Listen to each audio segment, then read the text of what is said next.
Kaufmann, Sie singen heute Abend in Regensburg, geben einen Galaabend bei den Schlossfestspielen.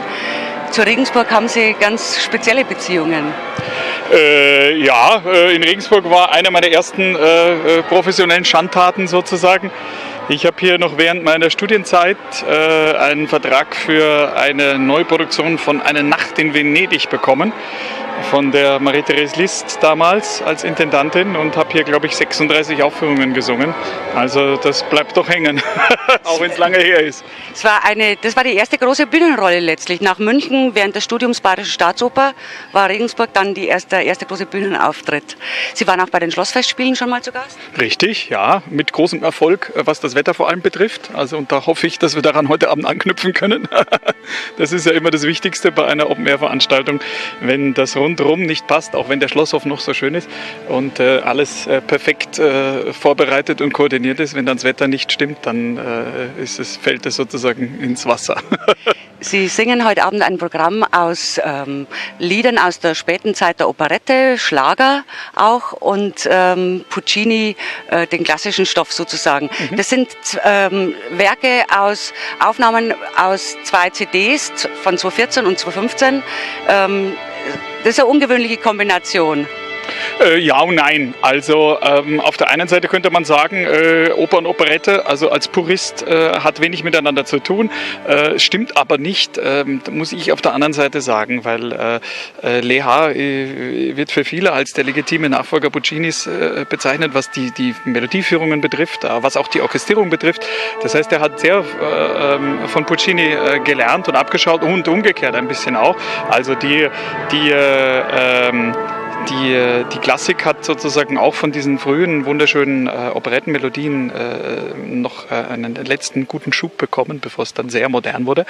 Also insofern passen die beiden schon sehr gut zusammen und nachdem eben das die letzten beiden Alben waren und ich fand in so einem schönen Ambiente nicht nur bierernste Klassik bieten zu wollen, auch wenn Puccini noch nicht einmal bierernste Klassik ist, das ist klar, da ist auch viel Emotion mit im Spiel, so ist doch, glaube ich, die Operette womit man gerade ein Open-Air-Publikum noch ein bisschen mehr locken kann. Das Programm ist, glaube ich, sogar exklusiv für den heutigen Abend zusammengestellt. So ist es, ganz genau. Also in Kombination der Stücke, auch was die Orchesterstücke zwischendrin betrifft, haben wir so bisher nicht gemacht und ist auch nicht ein weiteres Mal geplant. Wir haben uns was einfallen lassen für Regensburg. Ja. Sie singen an den großen Konzert- und Opernhäusern der Welt.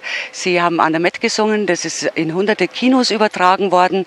Heute Abend sind Sie für rund 300 Gäste auf der Bühne. Macht es für Sie einen Unterschied? Das macht insofern einen Unterschied, als dass eine Open-Air-Veranstaltung eben immer ein bisschen anders ist und man noch mehr vom Publikum sozusagen mitbekommt als in einem Konzertsaal oder auf einer Opernbühne, wo doch das Publikum sehr ein ganzes Stück weiter weg sitzt und man mit Maske, Kostüm, Bühnenbild und so weiter doch irgendwie in eine eigene Welt abtaucht. Hier hat man einen größeren Dialog, weil die Stücke einzeln hintereinander kommen und zwischendurch immer wieder die Reaktion des Publikums auch eine Rolle spielt. Insofern ist das schon anders.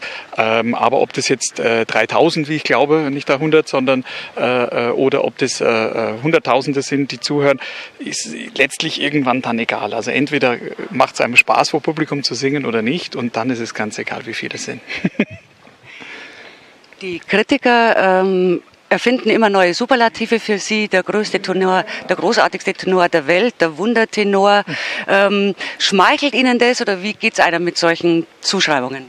Ich glaube nicht, dass ich das alles auf meine Fahne schreiben kann. Im Gegenteil, das ist leider wahrscheinlich ein Zeichen davon, dass es zurzeit nicht so viel gleichwertigen Nachwuchs gibt, dass sich so viel auf mich konzentriert. Und es gab Zeiten, in denen eben ein Herr Pavarotti oder Carreras oder Domingo ganz viele Konkurrenten oder Mitbewerber oder Freunde, wie man es immer nennen mag, auf gleichem Niveau hatte, die alle um diesen Lorbeerkranz gestritten haben und das ist zurzeit ein bisschen dünn geworden. Ganz kurz noch eine letzte Frage. Gesundheitlich gab es so ein bisschen ein Auf und Ab bei Ihnen in letzter Zeit.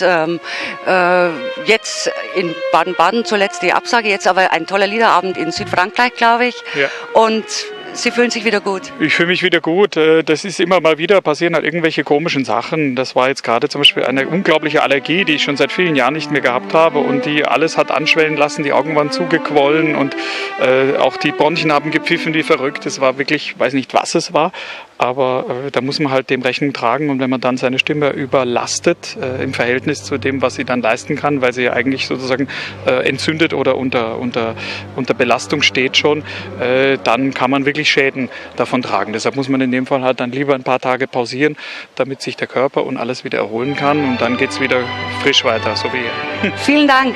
Gerne.